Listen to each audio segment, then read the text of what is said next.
We have continuously opposed the special intensive registration of this SIR issue. We have continuously been against it, and we have told all the reasons.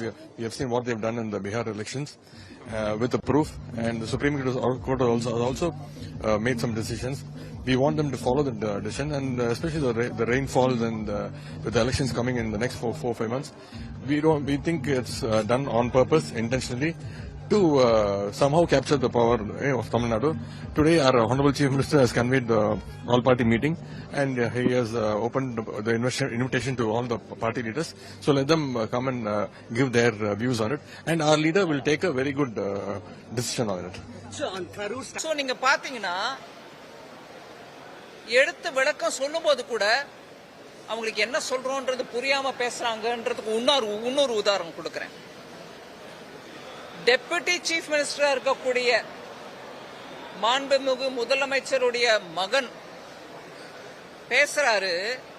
எஸ்ஐஆர்ன்றதை என்னன்னு அவருக்கு தெரியல. மன்னிச்சுக்காங்க, நான் தப்பா சொல்றேன். அவர் என்ன சொன்னாரு? Special intensive revision சொல்லலைங்க, special intensive restriction அப்படிங்கிறாரு. ரிவிஷனுங்க, ஓட் லிஸ்ட ரிவைஸ் பண்றது ஒவ்வொரு தேர்தலுக்கு முன்னாடியும் அதை மாத்துவாங்க. இறந்தவங்க பேரை எடுத்துருவாங்க, ஊரை விட்டு வெளியூருக்கு போனவங்க அவங்க பேரை எடுத்துருவாங்க, இல்ல வேற